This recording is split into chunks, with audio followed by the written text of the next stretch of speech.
नमस्कार. जय महाराष्ट्र. राज्याच्या राजकारणातून सर्वात मोठी बातमी येथे थेट मुंबईतून. ठाकरेंचा करिश्मा. ठाकरेंच्या मोर्चाची गर्दी पाहून विरोधक अवाक.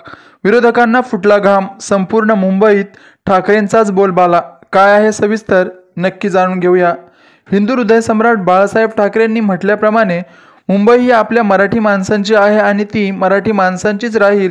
असे असतानाच सद्यस्थितीत असलेले सरकार मात्र केंद्र सरकारच्या आदेशावर चालताना दिसत आहे. मुंडे यांनी मातोश्रीवर जाऊन शिवसेना उद्धव बाळासाहेब ठाकरे या पक्षात पक्षप्रवेश केला.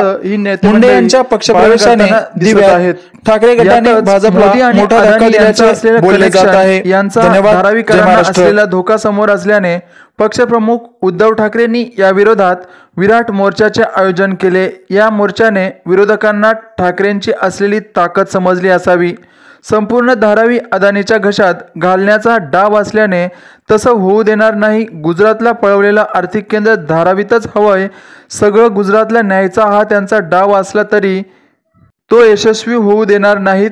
मुंबईच काय, गरज पडली तर अख्खा महाराष्ट्र धारावीत उतरवेन असा घणाघाती हल्ला शिवसेना पक्षप्रमुखांनी धारावी पुनर्विकासाला विरोध करण्याच्या मोर्चात केंद्र आणि राज्य सरकारवर चढवला. धन्यवाद. जय महाराष्ट्र.